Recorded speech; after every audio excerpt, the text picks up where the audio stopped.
সাথে আছে হিন্দু সাধারণ ভাই যারা এরা একেবারে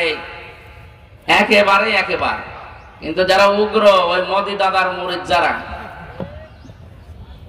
এই মানুষগুলো এত উগ্র মুসলমান গরু জবাই করে খেলে তাদেরকে জবাই পর্যন্ত করে ফেলেছে। গুজরাটে কত লক্ষ লক্ষ মানুষকে আপনি বিদায় করে দিলে, কাশ্মীরে প্রায় লক্ষ লক্ষ মানুষ বিদায় করেছে ধোয়া তুলে, আল্লাহর ঘর বাবরি মসজিদ পর্যন্ত ভেঙ্গে মাটির সাথে মিশিয়ে দিয়েছে। এনআরসির নামে হাজারো মুসলমানকে বিদায় করার জন্য নাগরিকত্ব বাতিল করে দিয়েছে। সর্বশেষ আল্লাহর কোরআনের 26টা আয়াতের বিরুদ্ধে কেস দিয়েছে এই উগ্রপন্থী এই হিন্দুরা। আমি আবার বলছি, সব হিন্দু নয়, উগ্র যারা জঙ্গি, যারা সন্ত্রাসী, এই মানুষগুলোকে তামাম দুনিয়া ঘৃণা করে, আমরাও ঘৃণা করছি। সুতরাং আল্লাহ আমাদেরকে মানুষ বানিয়েছেন, দল মত নির্বিশেষে আজকের এই অনুষ্ঠান মুন্সি এশারত আলী সাজিয়েছে। এটা শুধু মুসলমানদের জন্য না, মানুষ পদ পাচ্ছে আমরা যারা বিবেচিত সবার জন্য আজকের এই অনুষ্ঠান। কথা বলেন ঠিক কিনা? সুতরাং মানুষ হয়ে যারা এসেছেন খুশি হয়ে বলেন আলহামদুলিল্লাহ। আমার যেহেতু চাপ বেশি এখন সারা দেশে, তো আপনাদের আলোচক আরো বড় বড় আলোচক আছে, মুফতি জসিমউদ্দিন রহমানী সাহেব আছে, মুফতি হারুন ইসহাক সাহেব আছে, এই যে ছোট হুজুর আছে মাওলানা রফিকুল ইসলাম, প্রত্যেকটি বড় বড় আলেম আপনারা নিয়ে এসেছেন আলহামদুলিল্লাহ। যাদের কারণে আগে আলেমরা এই জমিনে কথা বলতে পারতো না, কই সে খেলা হবে তারা কই, সব খেলা খেলতে পালিয়ে গেছে। আলেমদের সাথে লাগতে আসবেন না। এখন আবার কিছু মানুষ দাদাদের উস্কানি পেয়ে তারা যেন পাগল হয়ে গেছে। সবাই না, একটা মাজলুম সংগঠন বিএনপি, জামাত, এই দেশে 14 দল বাদ দিয়ে যারা আমরা ছিলাম সবাই মাজলুম। এই মাজলুম দলগুলোকে কেউ যেন ক্ষতিগ্রস্ত করবেন না। যারা ওই জালেমদের দল থেকে এসে এই সমস্ত দলগুলোতে যোগ দিয়েছে, আপনি দেখবেন সেই মানুষগুলো এখন এই দলকে ডোবানোর জন্য বিভিন্ন কায়দা কৌশল করছে। আমি নাম ধরেই বলছি, ফজলুল হক বাবু এই জেলার যে নাটক করে ওইটা না, ওই কিশোরগঞ্জে বাড়ি, ছাত্রলীগের সভাপতি ছিল, সেখান থেকে বিএনপিতে যোগ দিয়ে এখন উল্টাপাল্টা কথা বাস্তবে মানুষকে শোনাচ্ছে, জানাচ্ছে, মনে করছে কি দেশপ্রেম তার। কোথায় ছিলেন 17 বছর আপনি? এই যে হারুন সাইটা, এটা এখন উল্টাপাল্টা কথা ছড়াচ্ছে এই কারণে, কেন এতদিন আপনার সাথে ছিল, কিছুও তো বলেননি, হঠাৎ করে আপনার কি হয়ে গেল? কারণ দেখতে পেয়েছে যে চাঁপাইনবাবগঞ্জে সেখানে জননেতা নুরুল ইসলাম বুলবুল, শিবিরের সাবেক সভাপতি, এনার যে জনপ্রিয়তা, আর চাঁপাইনবাবগঞ্জ বলা হয় বাংলাদেশের দ্বিতীয় কাশ্মীর। কথা বোঝেন? এই 15.5 বছরে যত জুলুম অত্যাচার হয়েছে সবচেয়ে বেশি হয়েছে সাতক্ষীরা, 2 নম্বরে চাঁপাইনবাবগঞ্জ। সেখানকার মাজলুম মানুষগুলো সব ইসলাম প্রিয়। নুরুল ইসলাম বুলবুল যদি ওখানে দাঁড়াতে পারে, 100 জনের মনে হয় 98 জন মানুষ তাকে সাপোর্ট দেবে। এই জন্য এনার মাথা খারাপ হয়ে গেছে, এখন আলেমদের পেছনে লেগেছে। যারা কোরআনের কথা প্রচার করে, এই শয়তান তাদের বলেছে এরা নাকি ধর্ম ব্যবসায়ী, এর ঈমান চলে গেছে। যারা আলেমদের এরকম উল্টাপাল্টা কথা বলতে পারে তার ঈমান নেই, কারণ আলেমরা নবীর ওয়ারিস। কথা বলছেন না কেন? সুতরাং তাকে তওবা করা লাগবে, নয়তো তার জানাজা পড়া জায়েজ নেই। আর আমরা আশা করবো যারা দায়িত্বে আছেন, আপনারা এরকম ক্যান্সার দেখলে সঙ্গে সঙ্গে বাদ দিয়ে দেবেন। এগুলোর দ্বারা এই মুসলিম সংগঠনটারও বদনাম হয়ে যাবে। তিল তিল করে শহীদ জিয়া এই দলটাকে তৈরি করেছিল, এ পর্যন্ত ঠিকই আছে। আর এই কিছু কোলাঙ্গারের কারণে যদি এখন নষ্ট হয়ে যায়, ডুবে যায়, তো এই 15 বছরে তো আপনি একদিনও জেল খাটেননি। যারা জেল খেটেছে তাদের মুখে কোনো কথা নেই, আপনি টের পান। আমি নিজে তো ভিকটিম, আমি দেখেছি জালেমরা সব নিয়েছে আমাদের এক জায়গায় রাখতো। কিসের বিএনপি, কিসের জামাত, কিসের হেফাজত, কিসের চরমনায়, আমি যাদের সাথে ছিলাম সবই 4 দল একসাথে, বাইরে আমরা মারামারি কামড়া কামড়ি করে বিভিন্ন জিনিস নিয়ে, আর ভেতরে জালেমরা সব আমাদের এক জায়গায় রাখি। সামনে যেন এটা আর না আসতে পারে সেই চেষ্টা করা লাগবে। কি কথা বলো না কেন? এখন আর দল বেদল নেই, আমরা মাসলুম। যেহেতু সংস্কার আরম্ভ হয়েছে বাংলাদেশে, আমরা চাই সব জায়গায় যেন সংস্কার করে যত জালেম আর জালেমদের দোষর ছিল সব বিদায় করে মাসলুম মানুষদেরকে, বৈষম্যের শিকার যারা ছিল তাদেরকে বসানো। এটা এখন দেশের মানুষের দাবি। এই কথা বলেন না কেন? ওয়ালা তাকফু মা লাইসা লাকা বিহি ইলমুন, হে নবী যেটা জানে না যে সে যেন মুখ না খোলে। বাংলাদেশে এই রোগটা আমি এখন বেশি দেখছি, যেটা জানে না ওই বিষয়ে ফতোয়া দেয় বেশি। আজকে একজন বলেছে যে কোরআনে কারিমে রাজনীতির কথা নেই। আরে শয়তান, তোর পেটে বোম মারলে কোরআনের একটা আয়াত বলতে পারবি? কোরআনে রাজনীতি আছে না নেই এটা তো আমি জানি, আমি কোরআনের উপরে অনার্স মাস্টার্স করা আমার। তুমি যে বিষয়ে লেখাপড়া করেছো ওই বিষয়ে যদি কেউ ফতোয়া দেয়, জিজ্ঞাসা করে, সেই বিষয়ে কথা বলতে পারে। আপনার পেটে বোম মারলে সূরা ইখলাস সহ্য করে বলতে পারবেন না। এমনকি আমার মেয়ে, ছোট মেয়ে 4 বছর বয়স, তার মতন করেও আপনি পড়তে পারবেন না। আর আপনি ফতোয়া দিচ্ছেন যে কোরআনের রাজনীতি নেই, আলেমরা যেগুলো করে এগুলো ধর্ম ব্যবসা। বলেন নাউজুবিল্লাহ। এটা তো মারাত্মক রোগ, এটা একটা ক্যান্সার। ওয়ালা তাকফু মা লাইসা লাকা বিহি ইলমুন, যে বিষয়ে জানো না মুখ খুলবা না। এজন্য আপনাদের সাবধান করছি, বেকার নিজের গোনার পাল্লা ভারী করাবেন না। জানেন না চুপ থাকবেন, যেটা জানেন ওইটা বলবেন। আজকে আমরা তেলাওয়াতকৃত যে আয়াত সূরা আহকাফ 9 নম্বর আয়াতটা পড়েছি, আমরা তাফসীর আকারে কথা বলবো ইনশাআল্লাহ। আপনাদের এখনো বড় বড় আলেম যারা আছে তাদের শোনাবে বিস্তারিত সময় নিয়ে। আমাদের তো সময় লিমিট করা আছে, এজন্য আমরা প্রবেশ করছি সব বাদ দিয়ে। যে আল্লাহ আমাদেরকে দুপুর বেলা, এখন খাবারের সময় না, আমাদের গোডাউন তো হাহা করছে। কি কথা না কেন? কারণ যত ভালো কথাই বলছি আমাদের আসলে ভালো লাগবে না। তারপরও আপনারা অন্তত ধৈর্য ধারণ করে মনে করেন যে আজকে রোজা আছি, যদিও সকাল 9টা 10টা একবার খেয়েছেন নাকি, এক বেলা খেয়ে হাফ বেলা রোজা। তো এরকম মনে করে একটু কষ্ট স্বীকার করেন। এই যে মানুষ পিপিলিকার মতো আসতেছে, এটা কোরআনের জন্য না হামজার জন্য? কোরআন শরীফ যদি এখানে না থাকতো আর এই অনুষ্ঠানের সাথে যদি কোরআনের সম্পর্ক না থাকতো, হামজা কিসের? হামজার বাপ আসলে আপনি আসবেন। এই জন্য আজকে থেকে সিদ্ধান্ত নিয়ে বাড়ি যাওয়া লাগবে ভাই, শুধু আসা না। এই মেয়ে লোক ভেতরে কি করে? এটা মেয়ে লোক না? পাগল হোক আর যাই হোক, মেয়ে লোক তো। আপনি বাইরে যান, ওরা তুলে ওই মহিলা প্যান্ডেলে দিয়ে দিন। কি বলতে হবে? মেয়েদের ওই জায়গায় পাঠিয়ে দিন।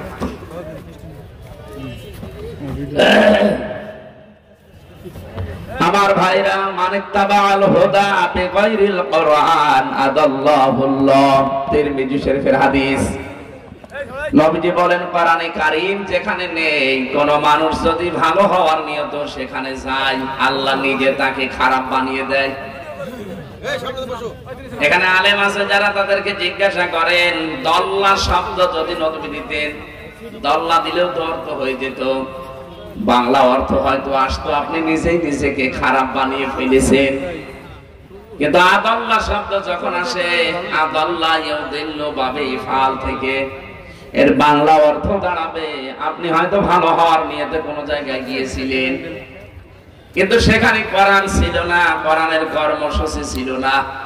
এই জন্য আল্লাহ নিজে দায়িত্ব নিয়ে আপনাকে আরো গোমরা বানিয়ে দেবে।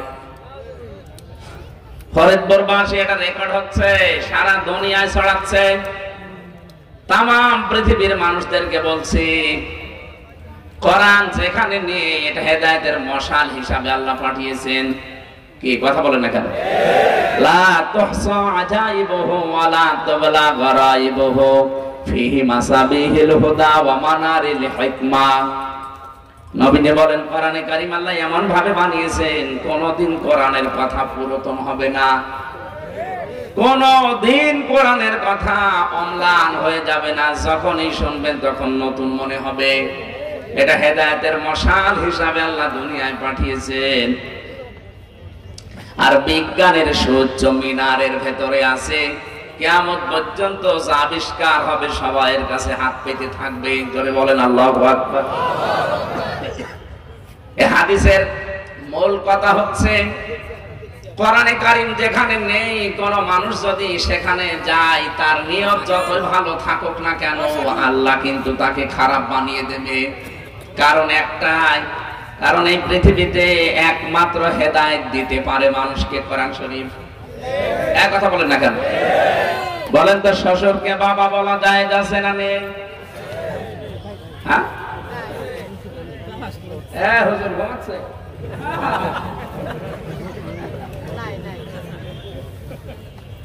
ধ্যানে আছে।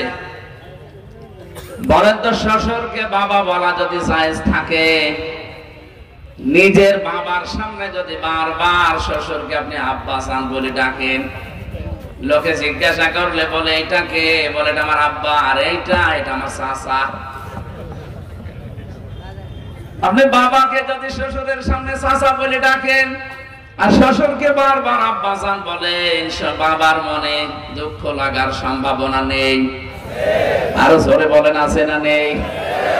আল্লাহ বলেন, আমি কোরআন দিয়েছি হেদায়েত দেওয়ার জন্য, সেইটা বাদ দিয়ে তুই কেন যেখানে কোরআন নেই সেখানে গেলি? এই জন্য যেখানে কোরআন শরীফ চলে না, আপনি যদি ভালো হওয়ার নিয়তেও চান, আল্লাহ আপনাকে খারাপ বানাবে। এর বাস্তব প্রমাণ বাংলাদেশ। এদেশে 48,000 পীর আছে। নাম করাটা আপনাদের জেলায়, আমি নাম নিলাম না। মানুষ কিন্তু অনেকেই ভালো হওয়ার নিয়তে যায়, যাওয়ার পরে দেখা যায় আগে বিড়ি খেত না, এখন বিড়ি খায়। ভালো হয়েছে না খারাপ হয়েছে?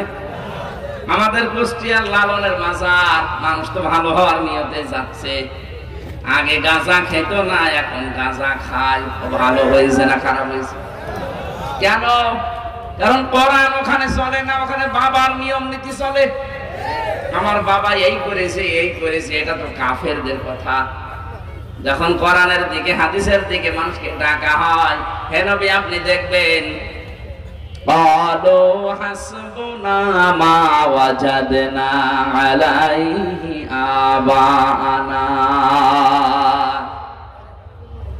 ওই কাফেররা এই কথা বলবে না, আমরা আমার বাপ দাদা মুরব্বী পূর্বপুরুষের কাছে যা পেয়েছি ওইটা আমাদের যথেষ্ট, তোমার কথা লাগবে না।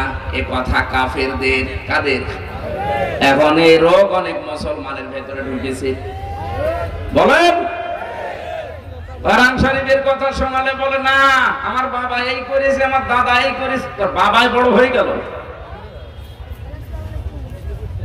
ফরিদপুরবাসী এখানে আজকে থেকে সিদ্ধান্ত নেওয়া লাগবে, যেই দরবারে কোরআনে কারীম চলে না, কোরআনের নিয়ম নীতি নেই, ওই দরবার যদি আমার বাবাও প্রতিষ্ঠা করে, ওখানে আমি আর নেই। এক কথা বলছেন এখানে? তখন যদি আপনি বুঝে শুনেও থাকেন, না বুঝেও থাকেন, আপনাকে গোমরা বানিয়ে দেবে কে? আদাল্লাহুল্লাহ, আমি আল্লাহ নিজে বানাবো। হেদায়েত দেওয়ার একচ্ছত্র মালিকানা আল্লাহ নিজের হাতে রেখে দিয়েছেন। সে আল্লাহ যদি এ কথা বলে আমি তোকে খারাপ বানাবো, আপনাকে হেদায়েত দিতে পারে এমন কোন বাবা আর দুনিয়ায় আছে? দ্বিতীয় পয়েন্টটা বলবো, নাকি আন্দাজে অন্যদিকে নিয়ে চলে যাবেন? যে দরবারে কোরআন নেই, ওখানে গেলে যদি আপনাকে আল্লাহ খারাপ বানিয়ে দিতে পারে, এই বাংলাদেশে যত রাজনৈতিক দল আছে, সেই দলে কোরআন নেই, কোরআনের কর্মসূচি নেই, ওখানে যদি কেউ ভালো হওয়ার নিয়তেও থাকে, তাকে খারাপ বানাবে কে? আজকের মাহফিলে রোদের ভেতরে এসে শুধু বসে থাকা না, সিদ্ধান্ত নিয়ে যাওয়া লাগবে। যেই দলে কোরআন নেই, কোরআনের কর্মসূচি নেই, ওটা যদি আমার বাবাও তৈরি করে, ওই দলে আমি নেই। কারা কারা পারবেন কথা রাখতে? দেখে আন্দাজ হাত তুলবেন না, সমস্যা আছে কিন্তু। আর যারা পারবেন তারা তোলেন। দেখেন তো হাত তোলেনি কে? ওই যে ওইটা হাত না তুলে বগলের ভেতর দিয়ে যায়। আলহামদুলিল্লাহ, ওয়াজ হয়ে গেছে। এছাড়া আবার কি ওয়াজ করবে? আপনি কোন আলেম নিয়ে আনবেন বলেন তো? এছাড়া ভালো ওয়াজ আছে দুনিয়া? যেখানে কোরআন শরীফ নেই এখানে আমরা নেই, তাহলে এই দেশে তো কোরআন ছাড়া আর অন্য কিছু থাকার কথা। আমি জানি এবার অনেকের মন খারাপ হয়ে যাবে, মনে করবো কি বলে ফেললাম, আর কি করতে হাত তুললাম, আমি তো মুনাফিক হয়ে যাব। আমি আপনাকে বাঁচাতে চাইলাম, আমি দেখতে পাচ্ছি আপনি জাহান্নামে যাচ্ছেন। দুইটা তিনটা পাপ আছে দুনিয়ায়, সেগুলো করলে ডবল ডবল শাস্তি আল্লাহ দেবে। সূরা ফুরকান 68 নম্বর আয়াতে আছে। আল্লাহ রাব্বুল আলামিন বলেন, ওয়াল্লাযীনা লা ইয়াদউনা মা'আল্লাহি ইলাহান আখার। এক নম্বরে রহমানের বান্দা যারা, তারা কখনো আল্লাহর সাথে অন্য কাউকে ডাকে না। যদি আল্লাহর সাথে অন্য কাউকে তারা ডাকে, তাদের শাস্তি হবে ডবল। এরপরের আয়াতে আছে 69 নম্বর আয়াত, ইযাফু লাহুল আযাবু ইয়াউমাল কিয়ামাহ।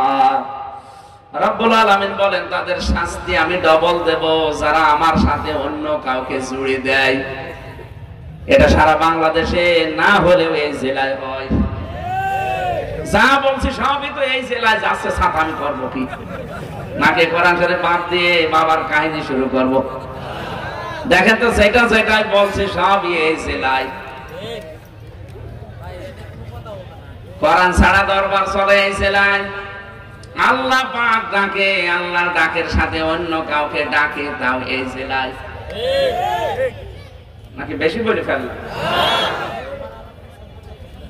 জিকির করতে হলে এটা ইবাদত হিসাবে করবেন। আর শব্দ হিসাবে আমি 4টা পেয়েছি জিকিরের, সুবহানাল্লাহ, আলহামদুলিল্লাহ, লা ইলাহা ইল্লাল্লাহ, আল্লাহু আকবার। এর বাইরে জিকিরের শব্দ নেই। যদি কেউ নতুন করে কোন শব্দ দিয়ে জিকির করতে চায়, কত জিকির বাংলাদেশে দেখি বানানো জিকির চলে। ইয়ালি বাবা, শালি বাবা, খাজা বাবা, দয়াল বাবা, কেল্লা বাবা, ফতে বাবা। কোথায় পেয়েছেন ভণ্ডাম? জেলখানায় থাকাকালীন একজন আসামি পেয়েছিলাম, ওই যে নায়ক সাহেল চৌধুরী হত্যা মামলার আসামি মামুন। 25 বছর ছিল জেলে, আমার সাথে 3 বছর ছিল। মাঝে মাঝে দেখতাম রাত 2:30টা 3টায় আমরা উঠি তাহাজ্জুদ পড়ার জন্য, আর ও উঠে জিকির করার জন্য। তার সে সাত মতো জিকির করলে তো হয়, উঠে শুরু করবে ইয়া রাসূলুল্লাহ, ইয়া রাসূলুল্লাহ। কি বলবো? মাওলানা মামুনুল হক আর আমি থাকতাম যেহেতু এক জায়গায়, একদিন ডাকলাম, ভাই এদিকে আসেন। কি জিকির করেন আপনি? রাসূলের ইশকে। ও ইশকে, এই জিকির আপনাকে শিখিয়েছে কি? হুজুর 8 বছর মুরিদ, তিনি জেলে ছিল, সে আমাকে এই জিকির শিখিয়েছে যে রাসূলের ইশকে যদি ইয়া রাসূলুল্লাহ, ইয়া রাসূলুল্লাহ জিকির করো, তাহলে তাড়াতাড়ি মুক্তি পেয়ে যাবে। দাও তুমি জিকির করো, এই জেল থেকে বের হওয়ার জন্য। যাই হোক, আপনাকে যে শিখিয়েছে সে হয়তো জানে না, অথবা জানলে ভুল জানে। জিকির ইয়া রাসূলুল্লাহর কোন জিকির দুনিয়ায় নেই। জিকির হবে আল্লাহর নামে। আরো জোরে বলেন, জিকির হবে কার নামে?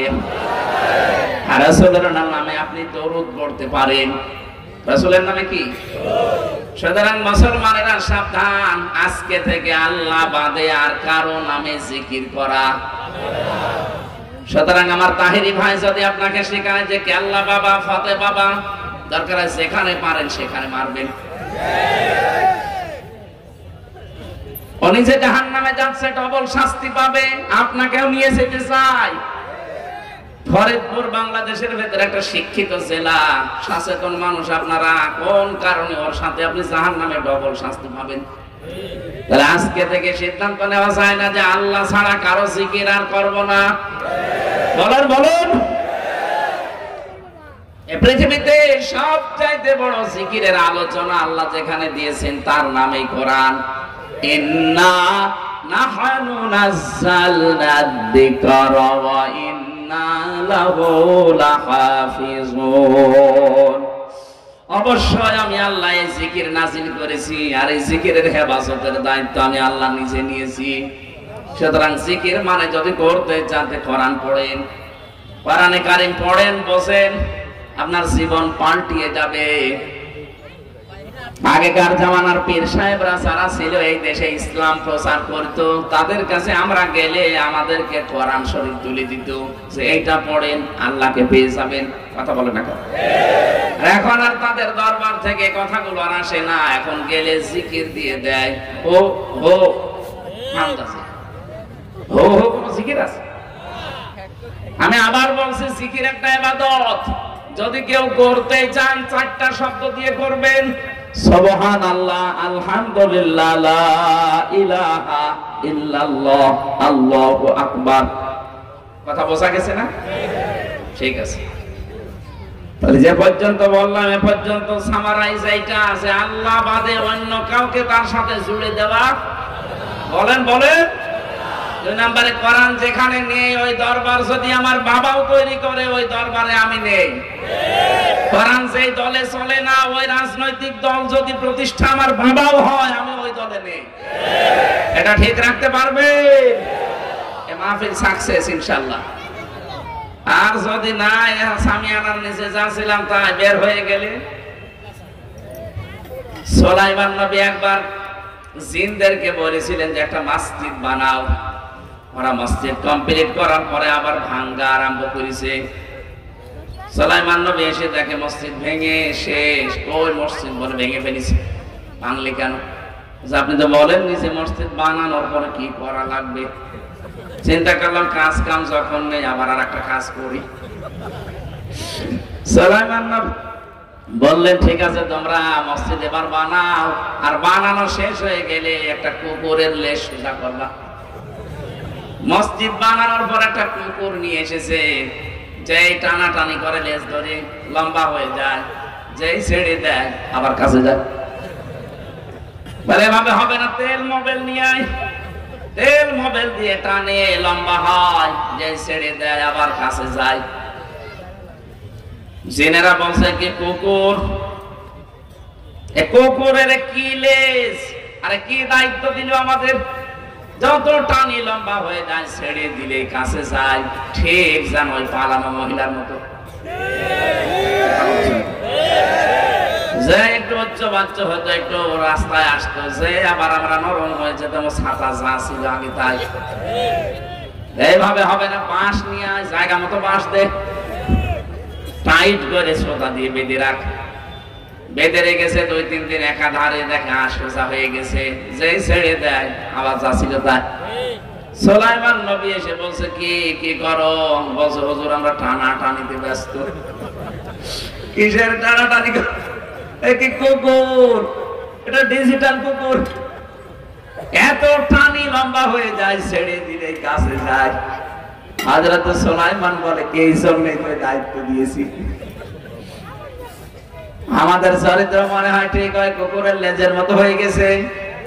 এদেশে আলেমরা এত কিছু বোঝায়, বোঝার পরে যখন দেখে না আবার যা ছিল তাই।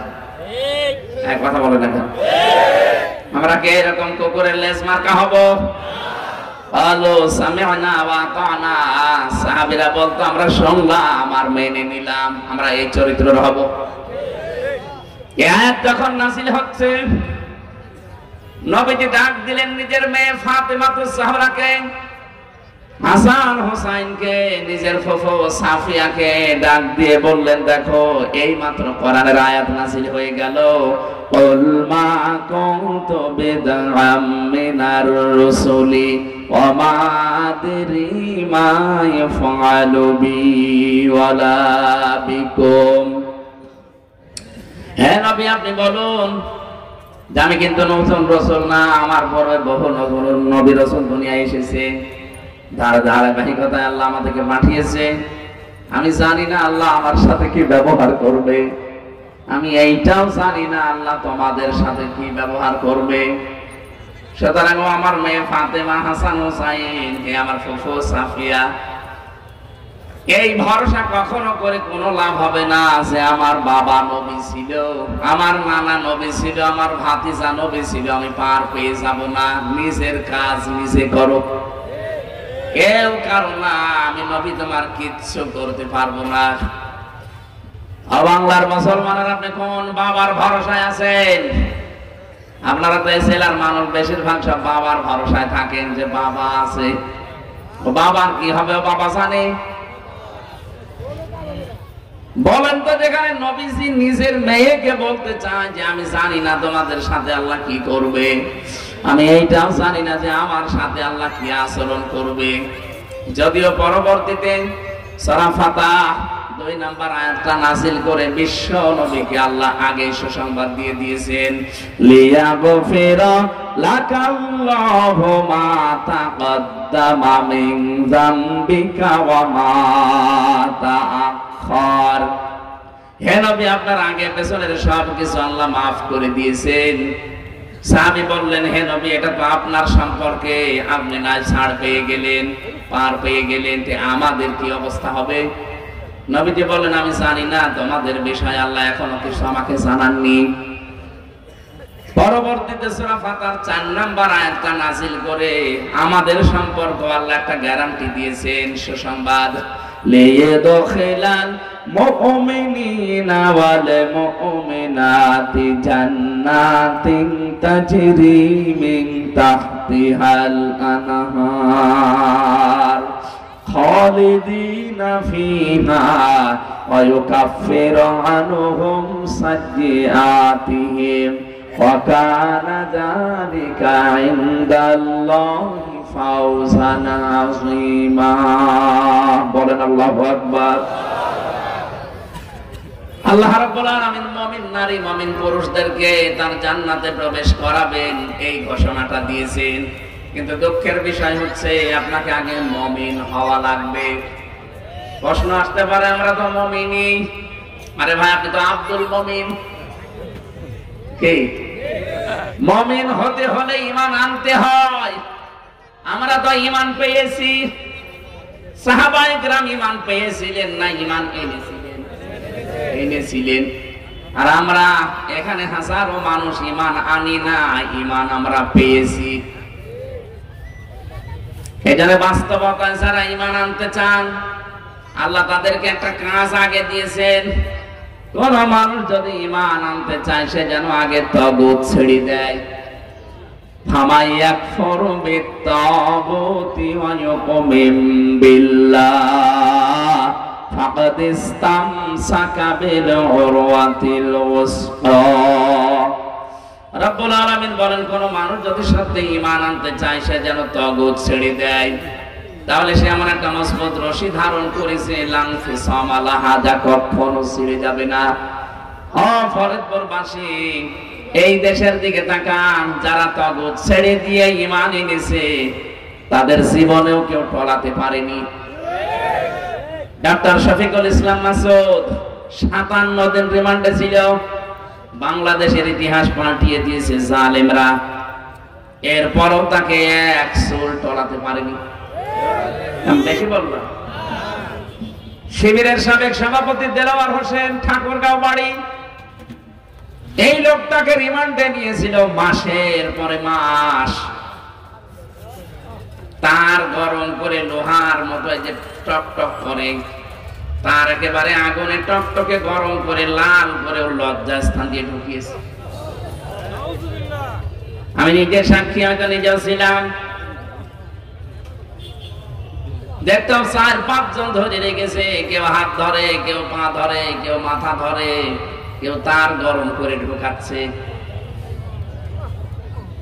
আর পুরুষাঙ্গ নষ্ট হয়ে গেছে, যদিও পরবর্তীতে চিকিৎসার পরে আবার ভালো হয়েছে। এত বড় কঠিন মুহূর্ত, তারপরেও সে লোকটাকে ঈমান থেকে, ইসলাম থেকে, আদর্শ থেকে এক চুল সরাতে পারে নাই। বাংলাদেশের দিকে তাকান, এদেশে অনেক মানুষ তাগুত ছেড়ে না দিয়ে ঈমানের দাবি করেছে। এই মানুষগুলোর ঈমানই নেই, ঝড় উঠেছে, ঈমান চলে গেছে। আমাদের পাশের জেলা গোপালগঞ্জের ছেলে মুফতি রুহুল আমিন নৌকা মার্কায় দাঁড়িয়েছিল। যে লোকটা নৌকা মার্কা নিয়ে দাঁড়াতে পারে, তার ঈমান কতটুকু আছে আপনি নিজেই বলেন। তাগুতের সাথে সম্পর্ক কেউ রেখে যদি ঈমানের দাবি করো, ঈমান টিকবে না। এই জন্য তার ঈমান টিকে নাই। দেশটা কত রসাতলে চলে গিয়েছিল যে জাতীয় মসজিদের ইমাম পর্যন্ত পালিয়ে গেছে। কি সে পালিয়েছিল না? পরবর্তীতে গেছে জোর করে নেওয়ার জন্য, জনগণ জোতা দিয়ে পিটিয়েছে। পরের দিন আবার স্ট্যাটাস দিয়েছে জনগণ জোতা দিয়ে পিটিয়েছে কিন্তু আমার গায়ে লাগেনি। ইমামতি করছেন, আপনার তো ইমানই নেই। কারণ তাগুতের সাথে সম্পর্ক রেখে যদি কেউ ইমান আনে, ওর ইমান থেকে না। এটা আমি বানিয়ে বানিয়ে বলছি? বলেন, তাগুতের সাথে সম্পর্ক রেখে ইমানের দাবি যদি করত, আজকের প্রধান মেহমান মুফতি জসিমউদ্দিন রহমানী 12 বছর জেল খাটা লাগতো না। শহীদ আল্লামা দেলাওয়ার হোসেন সাইদি রহমাতুল্লাহ আলাইহি 13 বছর জেলে থাকার পরে মরে যাওয়া লাগতো না এই অবস্থায়। যদি তাগুতের সাথে সম্পর্ক রেখে ইমানের দাবি করতো, কবে বের হয়ে যেত। আমার তো ধরার পরের দিনই বলেছিল, যা যা বলতে বলি এগুলো শুধু বলবেন আদালতে, তারপরের দিনই ছেড়ে দেব। না, এত মিথ্যা কথা আমি বলতে পারবো না। ওরা যা অত্যাচার করেছিল এই 3 বছর, আমার মতো ছোট্ট মানুষ, আমার পেছনের এই নীল দাঁড়ার হাড় পর্যন্ত এখনো ব্যথা। 3 বছরে যে খাবার দাবার দিয়েছে আমার তো টের পেয়েছি, আমার শরীরটাই শেষ করে দিয়েছে জালেমরা। কি করেছেন আপনি? আমি তো ঠিকই আছি এখনো, কিন্তু আপনি তো নিজের বাপ দাদার ভিটাতে থাকতে পারলেন না। সারা বাংলাদেশ আমি ঘুরছি, যাদেরকে আপনি জনগণ থেকে বিচ্ছিন্ন করতে চেয়েছিলেন তারা জনগণের মাথার মুকুট হয়ে গেছে। আপনাদের এই থানার কৃতি সন্তান শহীদ আব্দুল কাদের মোল্লা রহমতুল্লাহ আলাইহি, এই লোকটার অ্যাক্টিভিটিস আমি শুনেছি জেলখানার ভেতরে কারারক্ষীরা গল্প করত যে মানুষ না, ওটা একটা দেবতা। তার যে আচরণ, তার যে কথাবার্তা, আর আল্লাহর প্রতি তার যে তাওয়াক্কুল, আল্লাহকে এত বিশ্বাস, এত বেশি ভরসা করতো লোকটা। খুব ধনী মানুষ না, এই এলাকায় বাড়ি না, গরিব মানুষের ছেলে, অথচ এই মানুষটার বিশ্বাস আল্লাহর প্রতি এত দৃঢ় ছিল। আমার তো কারারক্ষীর বাড়ি হচ্ছে যে রাজবাড়িতে, আমার মাঝে মাঝে পাহারা দিতে এসে বলতো যে এই লোকটাকে আমি পেয়েছিলাম, এত শক্ত হতে পারে, অথচ মানুষটা এতটুকু ছোট মানুষ না। এতটুকু মানুষের এত দৃঢ় ইমান হয় কি করে? আমি তাগুত ছেড়ে দিয়ে ইমান এনেছে, এই কারণে তাকে টলানো যায়নি। তাগুত ছেড়ে না দিয়ে যদি ইমানের দাবি করতো, ইমান টিকতো না। কত বড় বড় পীরের ইমান নষ্ট হয়ে গেছে, কত বড় বড় আলেমের নাম নিত, তারা সব জালেম হয়ে গেছে। এত বড় একটা বিশাল জালেমাকে কওমি জননী নাম দিয়েছে। যেদিনে নামটা দেয় সেই দিন জেলখানার ভেতরে 76 জন আলেম আমার সাথে ছিল, কওমি মাদ্রাসা। ওই দিন সব থুতু দিয়েছে, লোকটাকে বদদোয়া করেছে যে লোকটা করলো কি। শাপলা চত্বরের রক্ত এখনো পর্যন্ত ভেসে ভেসে বেড়ায়, আর তাদের রক্তের সাথে বেঈমানি করে ওই জালেমাকে কওমি জননী নাম দিয়ে দিল। আপনারা যারা সত্যি কথা বলছি, আমার কাটছাট কথা, যেই মানুষগুলো তাগুতের সাথে সম্পর্ক রাখার পরে ঈমান আনবেন, আপনার ঈমান কিন্তু টিকিয়ে রাখতে পারবেন না। আর আপনি হক আর বাতিল কোনটা সেটা পার্থক্য করতে পারবেন না। এদেশে বহু জ্ঞানী জ্ঞানী আলেম আমরা পেয়েছি, ফরিদউদ্দিন মাসুদ, কফিলউদ্দিন সরকার সালেহি, একটা টাটকা নির্ভেজাল, এগুলো শয়তান।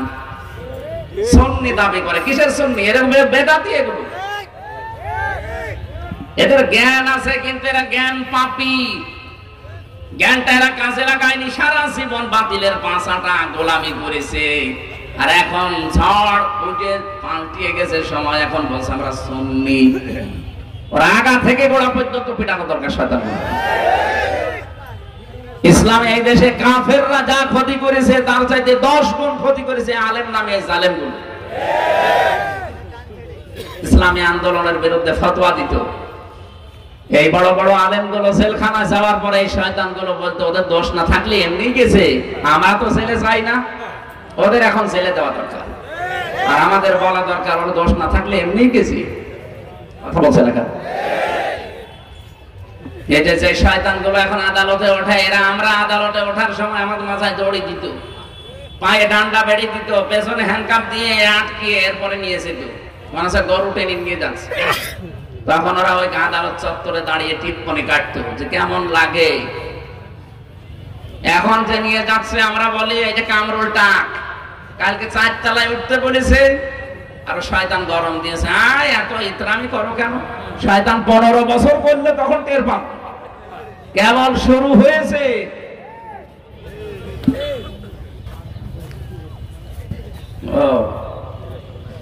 আমাদের মনে হয় আর সময় নেই, মিস কল আসতেছে।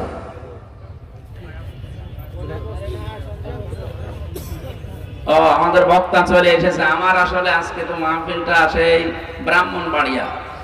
আপনারা তো জোর করে ইশারত ভাই আমারে নিয়ে এসেছে। পাইলট এখন তো ওই যে সময় নেই, 3টায় সময় দিয়েছে, 3টা 5 বাজে। উনি না আবার নামিয়ে আবার ফের অন্তত চলে আসবে ঢাকায়, আসতে পারবে না। আমরা আগামীতে আসলে রাতের বেলায় কথা বলবো আপনাদের সামনে। ফরিদপুরে আমার মাহফিল আছে, ফরিদপুর শহরে, ওই যে নূর ফাউন্ডেশনে, এই মাসের 27 তারিখে রাতের বেলা। আমি রাত 8:30 9টায় উঠবো, একেবারে যতক্ষণ পারি তাফসীর আকারে কথা বলবো। আজকে আমি আর পারলাম না, দোয়া করে শেষ করলাম। এখানে যাবেন না ভাই, এরপরে পরে দেখেন অনেক বড় বড় আলোচক আছে। এখন মাওলানা মিজানুর রহমান আজহারি সাহেব উঠবে, মুফতি হারুন ইসা সাহেব আছে, এরপরে রফিকুল ইসলাম মাদানী আছে, আমার জেলের পার্টনার, সব আমার জেলখানার ভাই। এখানে আপনারা বসেন, বড় বড় আলেমরা এখন কথা বলবে। আমি মাপ চেয়ে নিলাম ভাই, আগামীতে আসলে কথা বলবো। আসসালামু আলাইকুম।